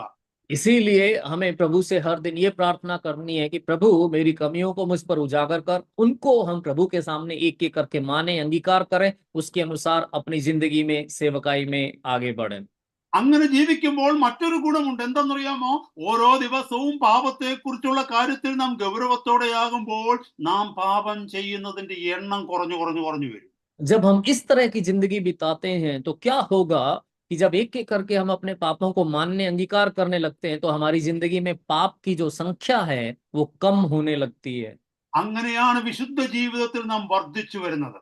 इस तरह हम पवित्र जिंदगी में बढ़ोतरी पाते हैं। അങ്ങനെ വരുന്നവരുടെ ജീവിതത്തിലാണ് സ്വർഗത്തിന്റെ അഭിഷേകം എപ്പോഴും നിലനിൽക്കുന്നത്. ऐसों की जिंदगी में स्वर्ग का अभिषेक स्थिर रहता है। അങ്ങനെ അഭിഷക്തനായിരിക്കുന്ന അഭിഷക്തിയായിരിക്കുന്ന ഒരു വ്യക്തിയിലൂടെയാണ് കർത്താവ് വലിയ കാര്യങ്ങൾ സഭയ്ക്കുള്ളിലും സഭയ്ക്ക് പുറത്തും ചെയ്യുന്നത്. ऐसे अभिषिक्त पुरुषों और स्त्रियों के द्वारा परमेश्वर कलीसिया के अंदर और बाहर बड़े बड़े काम करवाता है। ആ അഭിഷേകത്തിന്റെ മുമ്പിൽ ലോകശക്തികൾക്കോ ദുഷ്ടശക്തികൾക്കോ നിൽക്കുവാൻ തക്കോണം കഴിയാതെ വരും. उस अभिषेक के सामने ना तो दुनिया की कोई ताकत ना कोई शैतानी ताकत टिक सकती है। മനുഷ്യൻ പണം കൊണ്ട് ഉണ്ടാക്കുന്നതൊന്നും അഭിഷേകമല്ല. इंसान पैसे से जो कुछ बनाता है वो अभिषेक नहीं है। ഓ പണത്തിന്റെയും മ്യൂസിക്കിന്റെയും പവറിനകത്ത് സഭയ്ക്കകത്ത് പലർക്കും പലതും കാണിക്കുന്നത് അഭിഷേകത്തിന്റെ തെളിവല്ല, മനുഷ്യന്റെ കൈവേലയാണ്. पैसे या संगीत की ताकत के बल पर बहुत से लोग कलीसिया में जो कुछ बनाते हैं दिखाते हैं वो अभिषेक नहीं है, वो सिर्फ मनुष्य के हाथों की कला है। അനേക സഭകളുടെ മധ്യത്തിൽ സഹോദരങ്ങളെ, നിങ്ങൾ കാണുന്ന ശുശ്രൂഷകളിൽ നിന്ന് പണത്തെയും മ്യൂസിക്കിനെയും ഒക്കെ ഒന്ന് മാറ്റിക്കളഞ്ഞാൽ ബാക്കി അവിടെ എന്തോ കാണും? നിങ്ങൾ തന്നെ ഒന്ന് ഊഹിച്ചേ. भाइयों, आप अपनी कलीसियाओं में या फिर जिन पासवानों को आप देखते हैं वहां अगर पैसे और संगीत को अगर आप हटा दें तो फिर आप सोच के देखिएगा कि वहां क्या बचेगा। അതെ, ഒരു ചർച്ചിൽ നിന്ന് ഒരു അവിടുത്തെ മ്യൂസിക് സിസ്റ്റം, അവിടുത്തെ ലൈറ്റ് സിസ്റ്റം, അവിടുത്തെ സൗണ്ട് സിസ്റ്റം ഒക്കെ മാറ്റിക്കളഞ്ഞു കഴിഞ്ഞാൽ അവിടെ എന്തുണ്ടായിരിക്കും എന്നൊന്ന് ചിന്തിച്ച്. അങ്ങനെ ഉള്ളിടത്തേക്ക് എത്ര പേര് പിറ്റേയാഴ്ച വരും? आप सोच के देखिए, कलीसिया के अंदर जितनी भी लाइट्स लगी है, जितना भी म्यूजिक सिस्टम है, वो सब अगर हटा दिया जाए तो वहां पे बाकी क्या बचेगा? और ऐसी कलीसिया में अगले हफ्ते कितने लोग आएंगे? എന്നാൽ പഴയ കാലങ്ങളിലേക്ക് നോക്കിക്കേ, 1-ാം നൂറ്റാണ്ട് മുതൽ ഇങ്ങോട്ട് നോക്കിക്കേ, ഈ സൗണ്ട് സിസ്റ്റമോ ഈ മ്യൂസിക് സിസ്റ്റമോ ഇല്ലാതിരുന്ന ഒരു കാലഘട്ടത്തിലും ദൈവത്തിന്റെ സഭ ശക്തിയോടെ വളർന്നു. കാരണം അവരുടെ മധ്യത്തിൽ അഭിഷേകം ഉണ്ടായിരുന്നു. पर आप पुराने दिनों के बारे में सोच के देखिएगा, पहली सदी से ही आप सोच के देखिएगा, वहां पे ना तो कोई वाद्य यंत्र थे, ना कोई और कोई भी स्पीकर, कुछ भी नहीं है, लेकिन वहां पे परमेश्वर का कितना बड़ा अभिषेक उतरता था, काम करता था। അവിടെ ഒരു വ്യക്തി ആവശ്യവുമായിട്ട് കടന്നു വന്നാൽ ആവശ്യം അറിഞ്ഞ് മടങ്ങിപ്പോകും. രോഗിയായിട്ട് കടന്നു വന്നാൽ സൗഖ്യം കൊണ്ട് മടങ്ങിപ്പോകും. ബലഹീനനായി വന്നാൽ ബലശക്തിയോടെ മടങ്ങിപ്പോകും. അവിടെ ഒരു വ്യക്തി കടന്നു വന്നാൽ തങ്ങളുടെ പാപത്തെ തിരിച്ചറിഞ്ഞ് കർത്താവിന്റെ സന്നിധിയിൽ നെടുമ്പാട് വീണ് നിലവിളിച്ചിട്ട് ഇവിടെ ദൈവമുണ്ട് എന്ന് പറഞ്ഞ് അടുത്തയാഴ്ച ചുറ്റുപാടുമുള്ള മറ്റുള്ളവരെ കൂടെ കൂട്ടിക്കൊണ്ടുവരും. കാരണം ദൈവ മഹത്വം, അഭിഷേകം അവിടെ ഉണ്ട്. ऐसी जगह पर जब कोई जरूरतमंद आता है वो अपनी जरूरतों को पाकर वहां से जाता है। जो निर्बल आता है वो बल पाकर जाता है। जो रोगी आता है वो रोग से छुटकारा पाकर जाता है। जो पापी आता है वो वहां पर परमेश्वर की उपस्थिति में गिरकर अपने पापों का अंगीकार करके माफी पाकर जाता है। अगले हफ्ते और भी अपने आसपास के लोगों को साथ लेकर आता है। അങ്ങനെ ഒരു സഭയാണ് നമുക്ക് വേണ്ടത്. ആ സഭ ഉണ്ടാവണമെന്നുണ്ടെങ്കിൽ നാം ശുദ്ധീകരിക്കപ്പെടണം. കർത്താവിന്റെ ശക്തി നമ്മളിലേക്ക് ഇറങ്ങി വരണം. ദൈവസഭയുടെ മധ്യത്തിലേക്ക് അങ്ങനത്തെ ജനം കൂടി വരുമ്പോൾ ദൈവ മഹത്വം ആ സഭയിലേക്ക് ഇറങ്ങി വന്ന് കർത്താവിന്റെ വാഗ്ദത്തങ്ങൾ നിവർത്തിക്കുക തന്നെ ചെയ്യും. ऐसी एक कलीसिया की ही हमें जरूरत है। और ऐसी कलीसिया अगर बननी है तो हमें खुद को शुद्ध करने की जरूरत है। परमेश्वर की इच्छा के अनुसार आगे बढ़ने की जरूरत है। ऐसी कलीसिया में परमेश्वर की महिमा उतरती है और परमेश्वर की सामर्थ उतरती है और परमेश्वर के वायदे पूरे होते हैं। ഈ വാക്യം ഒന്നുകൂടെ വായിക്കുവാനായിട്ട് ഞാൻ ആഗ്രഹിക്കുന്നു. 1 യോഹന്നാൻ 1-ാം അധ്യായം 9-ാമത്തെ വാക്യം. നമ്മുടെ പാപങ്ങളെ ഏറ്റുപറയുന്നുവെങ്കിൽ അവൻ നമ്മോട് പാപങ്ങളെ ക്ഷമിച്ച് സകല അനീതിയും പോക്കി നമ്മെ ശുദ്ധീകരിക്കുവാൻ തക്കവണ്ണം വിശ്വസ്തനും നീതിമാനുമാകുന്നു. 1 यूहन्ना 1:9 मैं फिर से पढ़ना चाहता हूँ। यदि हम अपने पापों को मान लें तो वह हमारे पापों को क्षमा करने और हमें सब अधर्म से शुद्ध करने में विश्वास योग्य और धर्मी है। ആ 10-ാമത്തെ വാക്യം ഒന്ന് നോക്കിയേ. അടുത്ത വാക്യം, നാം പാപം ചെയ്തിട്ടില്ല എന്ന് പറയുന്നുവെങ്കിൽ ദൈവത്തെ അസത്യവാദിയാക്കുന്നു. अगला वचन 10वां वचन देखिए, यदि हम कहें कि हमने पाप नहीं किया तो उसे यानी परमेश्वर को झूठा ठहराते हैं। ഇവിടെ ആയിരിക്കുന്ന സഹോദരങ്ങളെ, നിങ്ങൾ ആരും ഒരിക്കലും ദൈവസന്നിധിയിൽ പറയരുത് ഞാൻ പാപം ചെയ്തിട്ടില്ലെന്ന്. നാം പാപം ചെയ്തിട്ടില്ല എന്ന് പറയേണ്ട. പാപം ചെയ്തിട്ടില്ലെന്നൊരു തോന്നലെങ്കിലും നമ്മുടെ ജീവിതത്തിൽ ഉണ്ടായാൽ വചനം പറയുന്നു നാം ദൈവത്തെ അസത്യവാദിയാക്കുന്നുവെന്ന്. मेरे भाइयों, परमेश्वर की उपस्थिति में कभी भी मत कहना कि मैंने पाप नहीं किया है। नहीं किया है कहने की बजाय अगर हमारे मन में सिर्फ ये एहसास भी है कि मैंने कोई पाप नहीं किया है तो वचन यहाँ कहता है हम परमेश्वर को झूठा ठहराते हैं। സഹോദരങ്ങളെ, മനുഷ്യന്റെ ഉൽപ്പത്തി മുതൽ നോക്കിയേ, ever since Adam fell into sin, man has had the tendency to cover up his sin rather than to confess it. आप देखिए कि मनुष्य की उत्पत्ति से के समय से ही, आदम जब से पाप में गिरा तब से इंसान की ये आदत है कि वो पाप को छिपाने की कोशिश करता है। ഉൽപ്പത്തി പുസ്തകം 3-ാം അധ്യായത്തിൽ നമുക്കറിയാം, പാപം ചെയ്ത് ആദമും ഹവ്വയും ദൈവസന്നിധിയിൽ നിന്ന് ഒളിച്ചിരിക്കുന്ന സമയത്ത് ദൈവം അവിടെ കടന്നു വന്ന് ആദമേ നീ എവിടെയെന്ന് വിളിക്കുന്നുണ്ട്. उत्पत्ति 3 अध्याय में हम जानते हैं आदम और हव्वा पाप करके जब परमेश्वर की उपस्थिति से छिप जाते हैं तो परमेश्वर आकर वहां बुलाता है, हे आदम तू कहाँ है। അവിടുന്ന് ശ്രദ്ധിച്ചു നോക്കിക്കേ, ദൈവം അങ്ങനെ വിളിച്ചപ്പോൾ ആദം ഓടി വന്ന് ദൈവസന്നിധിയിൽ വീണിട്ട് പറഞ്ഞു, ദൈവമേ ഞങ്ങളോട് ക്ഷമിക്കണമേ, അവിടുന്ന് പറഞ്ഞതിനെതിരെയാണ് ഞങ്ങൾ ചെയ്തത്, ആ പഴം ഞങ്ങൾ പറിച്ചു തിന്നുപോയി, ഞങ്ങളോട് പൊറുക്കണമേ കർത്താവേ എന്ന് പറഞ്ഞ് ദൈവസന്നിധിയിൽ അവൻ വീഴുന്നതായിട്ട് ദൈവവചനത്തിൽ എവിടെയെങ്കിലും കാണുന്നുണ്ടോ? आप सोच कर देखिए, क्या परमेश्वर के वचन में कहीं भी लिखा है कि जब परमेश्वर ने इस तरह से बुलाया तो आदम रोते गिड़गिड़ाते हुए परमेश्वर के सामने आकर उसके चरणों पर गिरा और उससे कहा कि प्रभु तूने जिस फल को खाने के लिए मना किया था हम वो फल खा बैठे हैं, ऐसा कहते हुए क्या उसको परमेश्वर के सामने अंगीकार करते हुए कहीं भी वचन बताता है? നമുക്ക് കാണുവാനായിട്ട് കഴിയും, പാപം ചെയ്ത നിമിഷം അവനിലേക്ക് ഭയം കടന്നു വന്നു. പാപം ചെയ്ത നിമിഷം അവൻ ദൈവത്തിൽ നിന്ന് ഓടി ഒളിക്കുന്നതായിട്ട് നമ്മൾ കാണുന്നു. इसकी बजाय हम ये देखते हैं कि पाप करते ही डर उनके अंदर समा गया, पाप करते ही वो परमेश्वर से छिप गए। Sin certainly makes a man foolish. അതായത് പാപം ഒരു മനുഷ്യനെ ഭോഷനാക്കി മാറ്റുന്നു. पाप निश्चित रूप से एक मनुष्य को मूर्ख बना देता है। ഒന്നാമത്തെ കാര്യം, പാപം ഒരു വ്യക്തി ചെയ്യുമ്പോൾ ആ വ്യക്തി ദൈവത്തിൽ നിന്ന് ഓടി അകലുകയാണ്. पहली बात, एक व्यक्ति जब पाप करता है तो वो पहला काम क्या करता है, वो भाग कर परमेश्वर से दूर चला जाता है। രണ്ടാമത്തെ കാര്യം എന്താണെന്നറിയാമോ, നമ്മുടെ പാപത്തിൽ നാം പിടിക്കപ്പെടുമ്പോൾ ആ പാപത്തിന്റെ ഉത്തരവാദിത്വം സ്വയം ഏറ്റെടുക്കാതെ തൊട്ടടുത്ത് നിൽക്കുന്ന ആളിലേക്ക് നമ്മൾ വിരൽ ചൂണ്ടി പറയുന്നു, ഇത് ഞാനല്ല ചെയ്തത്, ഇന്നയാളാണ് എന്നെ കൊണ്ട് ചെയ്യിപ്പിച്ചത്. और दूसरी बात जो हम करते हैं, जब हम अपने पाप में पकड़े जाते हैं तो हम अपने पाप की जिम्मेदारी खुद नहीं लेते, हमारे पास में जो खड़ा है उसकी ओर अंगुली उठाते हुए कहते हैं इसके कारण पाप हुआ है।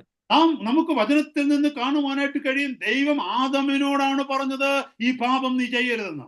हम वचन में देख सकते हैं परमेश्वर ने आदम से कहा था कि तू ये पाप मत करना। പക്ഷെ ആദം പാപം ചെയ്തപ്പോൾ നീ പാപം ചെയ്തോ എന്ന് ചോദിച്ചപ്പോൾ ആദമിന് തീർച്ചയായിട്ടും ദൈവത്തോട് പറയാമായിരുന്നു, ആ ദൈവമേ ഞാൻ പാപം ചെയ്തു പോയി, എന്നോട് പൊറുക്കണമേ എന്ന് അവന് പറയാമായിരുന്നു. पर आदम से जब परमेश्वर ने पाप करने के बाद पूछा कि क्या तूने ये पाप किया, तो वो परमेश्वर से कह सकता था कि हाँ प्रभु मैंने पाप किया है, मुझे माफ कर, ऐसा वो कह सकता था। ദൈവം തീർച്ചയായിട്ടും അവനോട് ക്ഷമിക്കുമായിരുന്നു, കാരണം സത്യസന്ധതയെ സ്നേഹിക്കുന്നവനാണ് ദൈവം. परमेश्वर जरूर उसे माफ करता क्योंकि परमेश्वर सच्चाई से प्रेम करता है। പക്ഷെ ഇവിടെ എന്താ സംഭവിച്ചതെന്നറിയാമോ, അതുവരെ ഒന്നായിരുന്ന, അതേ നിമിഷം വരെ ഒന്നായിരുന്ന തന്റെ സ്വന്തം ഭാര്യയെ ചൂണ്ടിക്കാണിച്ചുകൊണ്ട് ആദം പറയുകയാണ്, ആരിലെ ഈ സ്ത്രീ, അവിടെ ശ്രദ്ധിക്കണമേ, ഈവെന്നോ ഹവ്വ എന്നോ ഒന്നുമല്ല വിളിച്ചത്, ഈ സ്ത്രീ, നീ എനിക്ക് തന്ന ഈ സ്ത്രീയാണ് ഈ പാപത്തിലേക്ക് എന്നെ നയിച്ചത്, അവള് തന്നത് ഞാൻ ഭക്ഷിച്ചെന്നാ പറഞ്ഞു.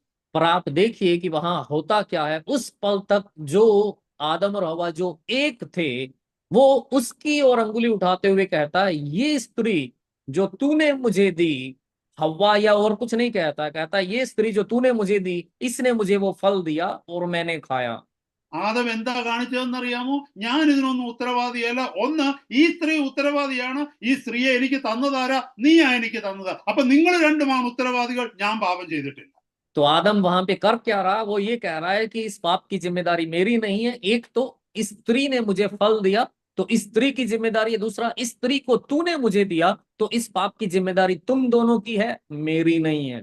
അതുകൊണ്ട് ഫലം എന്തായി സഹോദരങ്ങളെ, ദൈവ സംസർഗത്തിൽ നിന്ന് അവൻ പുറത്തു പോയത് മാത്രമല്ല, ഏദൻ തോട്ടത്തിൽ നിന്ന് അവൻ പുറത്താക്കപ്പെട്ടു. तो इसका फल क्या हुआ भाइयों, न सिर्फ परमेश्वर की उपस्थिति से बल्कि अदन की वाटिका से भी उनको बाहर निकलना पड़ा।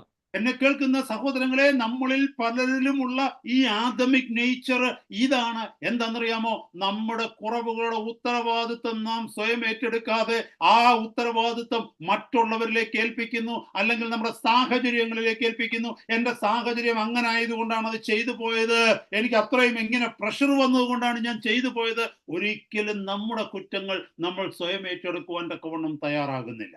ये आदम की आदत हम में से बहुतों के अंदर है। बहुत बार हम अपनी जिम्मेदारी नहीं उठाते हैं, हम खुद जिम्मेदारी नहीं लेते हैं, बल्कि हम दूसरों पर या परिस्थितियों पर जिम्मेदारी डाल देते हैं। हम कहते हैं कि उस समय परिस्थिति ऐसी थी, या माहौल ऐसा था, या दबाव के कारण मैंने ऐसा किया। हम कभी भी खुद जिम्मेदारी नहीं लेते। ആ വചനത്തിൽ വായിച്ചല്ലോ, നമ്മുടെ പാപങ്ങളെ ഏറ്റുപറയുന്നു എങ്കിൽ അവൻ നമ്മളോട് പാപങ്ങളെ ക്ഷമിക്കുമെന്ന്. हमने वचन में ये पढ़ा कि यदि हम अपने पापों को मान लें तो वो हमारे पापों को माफ करेगा। എന്നെ കേൾക്കുന്ന സഹോദരി സഹോദര, നിന്റെ കുടുംബജീവിതത്തിൽ സമാധാനമില്ലാതിരിക്കുന്നത് നീ കാണുന്നുണ്ടോ? मेरे भाई मेरी बहन, क्या आपको अपनी पारिवारिक जिंदगी की अशांति नजर आ रही है? കാരണം എന്താണെന്നറിയാമോ? ഭാര്യ പറയുന്നു അത് ഭർത്താവിന്റെ കുറ്റമാണെന്ന്, ഭർത്താവ് പറയുന്നു അത് ഭാര്യയുടെ കുറ്റമാണെന്ന്. इसका कारण क्या है? पत्नी कहती है पति की गलती है, पति कहता है पत्नी की गलती है। ഇത് പൂർണ്ണമായിട്ടൊന്ന് ചിന്തിച്ചു നോക്കിക്കേ, നിങ്ങൾ രണ്ടുപേരും കുറ്റക്കാരല്ലേ? आप एक बार सोच के देखिए, क्या आप दोनों की गलती नहीं है? ഒരു പക്ഷേ 90% കുറ്റം ഒരാളുടെ പക്ഷത്താണെങ്കിൽ തന്നെയും 10% കുറ്റം മറ്റേയാളുടെ പക്ഷത്തില്ലേ? हो सकता है 90% गलती एक की हो, तो भी क्या 10% गलती दूसरे की भी नहीं है? കൈകൾ തമ്മിൽ കൂട്ടിയടിക്കുന്ന ശബ്ദം കേട്ട് കഴിഞ്ഞാൽ അത് ഒരു കൈയുടെ കുറ്റം മാത്രമാണെന്ന് ആർക്കെങ്കിലും പറയാൻ പറ്റുമോ? अगर आप दोनों हाथों को मिलाकर आप ताली बजाते हैं, आवाज सुनाई देती है, तो क्या हम ये कह सकते हैं कि सिर्फ एक हाथ की गलती है? ശബ്ദം കേട്ടിട്ട് ഒരാൾ അടുത്ത് വന്ന് എന്തുവാ ശബ്ദമെന്ന് കേട്ടപ്പോൾ ഒരു കൈ പറയുക എന്ന് വെച്ചോ, ഇത് ഞാൻ ഇങ്ങനെ ചെയ്തത് കൊണ്ടാണെന്ന് പറഞ്ഞാൽ ആരെങ്കിലും വിശ്വസിക്കുമോ? आवाज को सुनकर मान लो कोई आके पूछता है कि ये आवाज किस बात की आई, तो सोच लो कि एक हाथ कहता मैंने ऐसे ऐसे किया इसलिए आवाज आई, तो कोई मानेगा ये बात? രണ്ട് കൈയും ചേർത്തടിച്ചെങ്കിൽ മാത്രമേ ശബ്ദം ഉണ്ടാകത്തുള്ളൂ. അതുകൊണ്ട് സഹോദര സഹോദരി, നിന്റെ കുടുംബത്തിന്റെ പ്രശ്നം ഒരാളുടെ വിഷയമല്ല, നിങ്ങളുടെ രണ്ടുപേരുടെയും വിഷയമാണ്. ताली दोनों हाथों से ही बजती है, तभी आवाज आती है। तो भाइयों और बहनों, आपके परिवार की समस्या किसी एक की नहीं, आप दोनों की गलती है। നിന്റെ കുടുംബത്തെ നീ സ്നേഹിക്കുന്നുണ്ടോ? क्या आप अपने परिवार से प्रेम करते हैं? നിന്റെ കുഞ്ഞുങ്ങളെ നീ സ്നേഹിക്കുന്നുണ്ടോ? क्या आप अपने बच्चों से प्रेम करते हैं? അതോ രണ്ടുപേരും രണ്ട് വഴിയിലേക്ക് പോകുവാൻ തക്കവണ്ണം നിങ്ങൾ തീരുമാനിച്ചുറച്ചതാണോ? या क्या आप दोनों ने अपने रास्ते अलग अलग करने का निर्णय ले लिया है? ഇന്ന് നിങ്ങൾ കുടുംബത്തെ സ്നേഹിക്കുന്നുണ്ടെങ്കിൽ ഈ വചനം കേൾക്കുക. आज अगर आप अपने परिवार से प्रेम करते हैं तो इस वचन को सुने। നിങ്ങളുടെ കുഞ്ഞുങ്ങളെ സ്നേഹിക്കുന്നെങ്കിൽ ഈ വചനം കേൾക്കുക. अगर आप अपने बच्चों से प्रेम करते हैं तो इस वचन को सुने। നിങ്ങളുടെ രണ്ടുപേരുടെയും ഉത്തരവാദിത്വം നിങ്ങൾ സ്വയം ഏറ്റെടുക്കുക. आप दोनों अपनी अपनी जिम्मेदारी को स्वीकारें। ആരാണ് ആദ്യം കുറ്റം ഏറ്റെടുക്കേണ്ടതെന്ന് ഞാൻ പറയാം. मैं बताता हूं किसको पहले जिम्मेदारी या गलती माननी चाहिए। ഈ ലോകത്തിൽ ഒരു വലിയ വിഷയം ഒരിക്കൽ ഉണ്ടായി. इस दुनिया में एक बड़ी बात एक समय हुई। അതിനകത്ത് 100% തെറ്റ് ഒരു പക്ഷത്തായിരുന്നു. उसमें 100% गलती एक की थी, മറ്റേ പക്ഷത്ത് 1% പോലും തെറ്റില്ലായിരുന്നു. दूसरे पक्ष की 1% भी गलती नहीं थी। പക്ഷെ നിങ്ങൾക്കറിയാമോ, ആദ്യം ആ പ്രശ്നം സോൾവ് ചെയ്യുവാൻ തക്കവണ്ണം സമർപ്പിച്ചിറങ്ങി വന്നത് ആരാന്നറിയാമോ? पर क्या आपको पता है कि उस समस्या को सुलझाने का समर्पण करते हुए सबसे पहले कौन आगे आया? തന്റെ പക്ഷത്ത് ഒരു കുറ്റവും ഇല്ലാതിരുന്ന, തന്റെ പക്ഷത്ത് ഒരു തെറ്റും ഇല്ലാതിരുന്ന വ്യക്തിയാണ് ആദ്യം മുൻകൈ എടുത്തത്. जिसकी कोई गलती नहीं थी, वो व्यक्ति पहले आकर पहल करता है। ലോകത്തിൽ 100% തെറ്റ് മനുഷ്യന്റെ ഭാഗത്തായിരുന്നു. ദൈവസന്നിധിയിൽ 1% പോലും തെറ്റില്ലായിരുന്നു. എന്നാൽ 100% തെറ്റിലും പാപത്തിലും നരകത്തിലുമായിരുന്ന മനുഷ്യനെ രക്ഷിക്കുവാൻ 1% പോലും തെറ്റില്ലാത്ത ദൈവം സ്വയം താണിറങ്ങി വന്നു.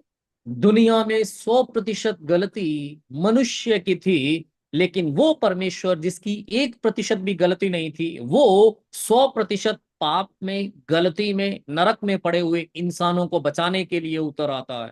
അത് നമ്മളെ പഠിപ്പിക്കുന്നത് എന്താണെന്നറിയാമോ? ആരാണോ മോർ സ്പിരിച്വൽ, ആരാണോ കൂടുതൽ ആത്മീകൻ എന്ന് പറയുന്നത്, ആ വ്യക്തിയാണ് ആദ്യത്തെ സ്റ്റെപ്പ് എടുക്കണമെന്നുള്ളതാണ്.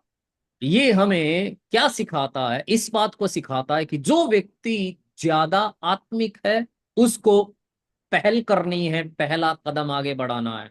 എന്നെ കേൾക്കുന്ന സഹോദര സഹോദരി, നിന്റെ കുടുംബ ജീവിതത്തെ കുറിച്ച് ചിന്തിക്കുമ്പോൾ നിങ്ങൾ രണ്ടുപേരും പറയുന്നു നിങ്ങൾ ആത്മീകരാണെന്ന്, നിങ്ങൾ രണ്ടുപേരും പറയുന്നു നിങ്ങൾ ദൈവമക്കളാണെന്ന്, നിങ്ങൾ രണ്ടുപേരും പറയുന്നു നിങ്ങൾ പ്രാർത്ഥിക്കുന്നവരാണെന്ന്. അങ്ങനെയാണെങ്കിൽ ഈ പ്രശ്നം ഉണ്ടാകാനേ സാധ്യതയില്ല. അഥവാ ഉണ്ടായാൽ നിങ്ങളിൽ ആരാണ് കൂടുതൽ ആത്മീകരെന്ന് പറയുന്നുവോ ആ വ്യക്തി ആദ്യത്തെ സ്റ്റെപ്പ് എടുത്ത് ഈ പ്രശ്നം സോൾവ് ചെയ്യണം. आपकी पारिवारिक जिंदगी को अगर देखें तो पति और पत्नी दोनों कहते हैं कि आप प्रार्थना करने वाले हैं, आप आत्मिक व्यक्ति हैं, आप परमेश्वर की संतान हैं। अगर ऐसा है तो फिर ये समस्या तो होनी ही नहीं चाहिए, और अगर हुई है तो आप में जो ज्यादा आत्मिक है उसको समस्या को सुलझाने के लिए पहल करनी चाहिए, पहले कदम आगे बढ़ाना चाहिए। അടുത്ത 3 മിനിറ്റിനുള്ളിൽ ദൈവവചനം നിർത്തുവാൻ ഞാൻ ആഗ്രഹിക്കുക. अगले 3 मिनट में मैं वचन को रोकना चाहता हूँ। അതുകൊണ്ട് എന്നെ കേൾക്കുന്ന സഹോദരി, എന്നെ കേൾക്കുന്ന സഹോദര, നിങ്ങളിൽ ആരാണ് ദൈവത്തെ കൂടുതൽ ഭയപ്പെടുന്നവര്? അവർ ദൈവവചനത്തിന്റെ മുമ്പിൽ സ്വയം താഴ്ത്തി നിങ്ങളുടെ ഉത്തരവാദിത്വം ഏറ്റെടുത്ത് മറ്റേ ആളിന്റെ അടുത്ത് നിരപ്പ് പ്രാപിക്കണം, സോറി പറയണം. इसलिए मेरे बहन, मेरे भाई, आप में से जो परमेश्वर का ज्यादा भय मानता है वो परमेश्वर की उपस्थिति में आगे पहल करे, कदम बढ़ाए, दूसरे व्यक्ति के पास में जाकर उससे माफी मांगे, मेल मिलाप करें। ഇന്ന് അനേക വിവാഹ മോചനങ്ങൾ, ഡിവോഴ്സസ് നടന്നുകൊണ്ടിരിക്കുക. എന്നാൽ അത് തുടങ്ങി ആ ഒരു ചെറിയ പ്രശ്നത്തിൽ നിന്ന് ആരംഭിച്ചതായിരിക്കാം ഇതിൽ പലതും. ഒരാളെങ്കിലും സോറി പറഞ്ഞിരുന്നുവെങ്കിൽ ഒരിക്കലും ആ വിവാഹ മോചനം നടക്കാതെ വന്നേനെമായിരുന്നു. आज बहुत सारे तलाक हो रहे हैं और उन सारी समस्याओं की शुरुआत एक छोटी सी बात से होती है। अगर एक भी व्यक्ति उसमें माफी मांग लेता तो शायद वो तलाक नहीं होते। അതുകൊണ്ട് എന്നെ കേൾക്കുന്ന സഹോദര സഹോദരി, നിന്റെ കുടുംബ ജീവിതത്തെ നീ സ്നേഹിക്കുന്നെങ്കിൽ, നിന്റെ കുഞ്ഞുങ്ങളുടെ ഭാവിയെ നീ സ്നേഹിക്കുന്നുവെങ്കിൽ, ദൈവത്തെ നീ ഭയപ്പെടുന്നുവെങ്കിൽ ദൈവസന്നിധിയിൽ നീ താഴുവാൻ തയ്യാറാകുക. അഥവാ 100% തെറ്റ് മറ്റേ ആളിന്റെ പക്ഷത്താണെങ്കിലും നീ ദൈവത്തെ ഭയപ്പെടുന്നത് കൊണ്ട് നീ ആദ്യമേ ദൈവസന്നിധിയിൽ താണ് ആ പ്രശ്നത്തെ സോർട്ട് ഔട്ട് ചെയ്ത് ഇന്നത്തെ രാത്രി ഉറങ്ങുന്നതിന് മുമ്പ് നിങ്ങൾ പരസ്പരം കൈ കോർത്തു പിടിച്ച് ദൈവസന്നിധിയിൽ നന്ദി പറഞ്ഞ് കണ്ണുനീരൊഴുക്കി പരസ്പരം ക്ഷമ പറഞ്ഞ് ഒരു പുതിയ രാത്രി അല്ലെങ്കിൽ ഒരു പുതിയ ജീവിതം നിങ്ങളുടെ ജീവിതത്തിൽ ആരംഭിക്കണം. इसलिए मेरे भाई और मेरी बहन, अगर आपको लगता है कि आप आत्मिक हैं, अगर आप दोनों को ये लगता है कि हम आत्मिक है, हम परमेश्वर का भय मानने वाले, जो आप में ज्यादा परमेश्वर का भय मानता है वो पहल कदम बढ़ाए, पहला कदम आगे बढ़ाए, पहल करे। और आज रात को सोने से पहले, बिस्तर पे जाने से पहले आप एक दूसरे के साथ में हाथ मिलाकर परमेश्वर के सामने प्रार्थना करें, रो रो कर परमेश्वर से माफी मांगे, अपनी गलतियों का अंगीकार करें और एक नई शुरुआत, एक नई जिंदगी की शुरुआत करें।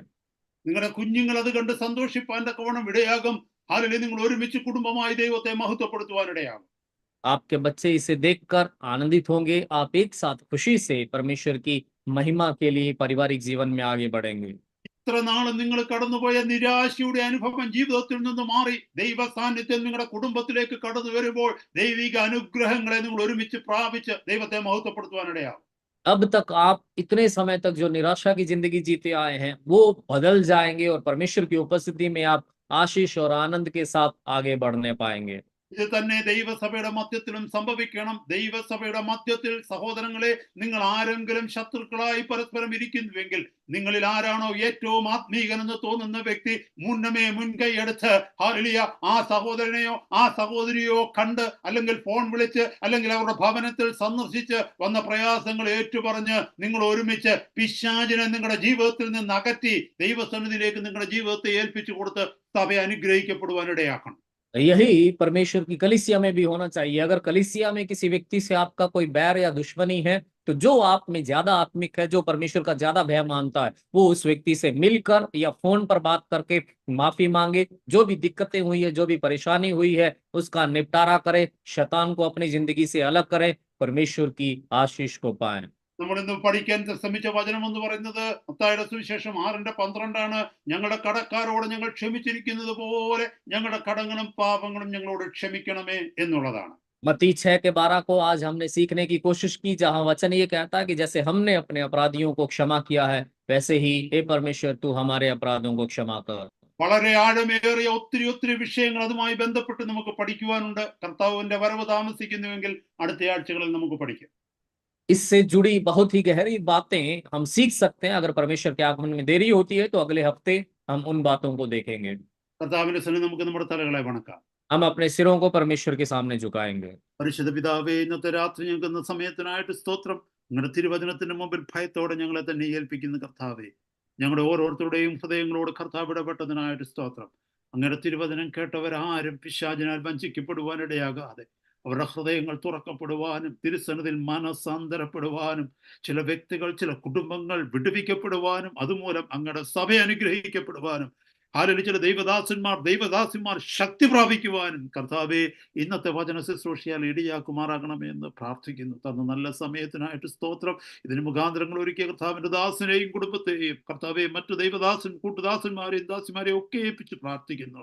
എല്ലാവരെയും കർത്താവ് സമൃദ്ധിയായിട്ട് അനുഗ്രഹിച്ചാട്ട് അടിയനോടുകൂടെ കർത്താവെ ശുശ്രൂഷയിൽ പങ്കാളിയായി തരുന്ന അങ്ങനെ ശ്രേഷ്ഠദാസനായി പ്രാർത്ഥിക്കുന്നു. അനുഗ്രഹിക്കണമേ, ശുശ്രൂഷകളെ മാനിക്കണമേ, കുടുംബത്തെ അനുഗ്രഹിക്കണമേ കർത്താവെ. അവിടുത്തെ കരങ്ങളാൽ അങ്ങയുടെ അഭിഷേകത്താൽ നടത്തിക്കാട്ട് സ്തോത്രം. എല്ലാം അങ്ങയുടെ നാമ മഹത്വത്തിനാക്കി തീർക്കണമെന്ന് യേശു കർത്താവിന്റെ പരിശുദ്ധ നാമത്തിലടി ഞങ്ങൾ അപേക്ഷിക്കുന്നു. കൃപയോടെ കേൾക്കണമേ. ആമേൻ. കർത്താവിന്റെ ദാസൻ പ്രാർത്ഥിച്ച് അവസാനിപ്പിക്കാം. हम अपनी आंखों को बंद करेंगे, एक बार फिर से प्रार्थना करेंगे। पिता, हम आपका धन्यवाद करते हैं इस अच्छे समय के लिए प्रभु, इन अच्छे वचनों के लिए हम आपका धन्यवाद करते हैं प्रभु। आपके दास के लिए धन्यवाद प्रभु, जिनके माध्यम से आपने एक बार फिर से हमसे बातचीत की प्रभु। आपके वचनों को सच्चाई से, खराई से परमेश्वर हमें बताने के लिए, सिखाने के लिए अपने दास को आपने हिम्मत दी, अपने सामर्थ्य से, अपने अभिषेक से भरा। हम आपका धन्यवाद करते हैं।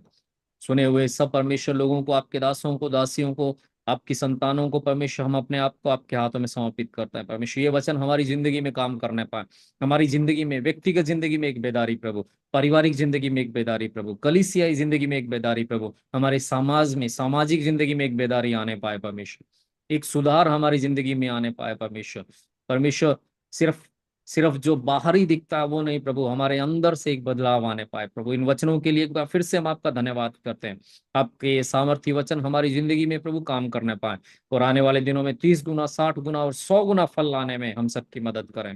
जो सुधार जरूरी है वो सुधार हम करने वाले बनने पाए परमेश्वर। आपके दासों के लिए धन्यवाद प्रभु, आए हुए सारे आपके लोगों के लिए धन्यवाद। सबको बहुत आयत से आशीष दे, अपनी सामर्थ्य से, अपने अभिषेक से भर प्रभु, आपके वचनों के अनुसार जीने की परमेश्वर हर एक को शक्ति दे प्रभु। सारी बातों के लिए धन्यवाद, सारा आदर, सारी महिमा पिता परमेश्वर हम आपको देते हैं, यीशु मसीह के नाम से मांगते हैं, आमेन।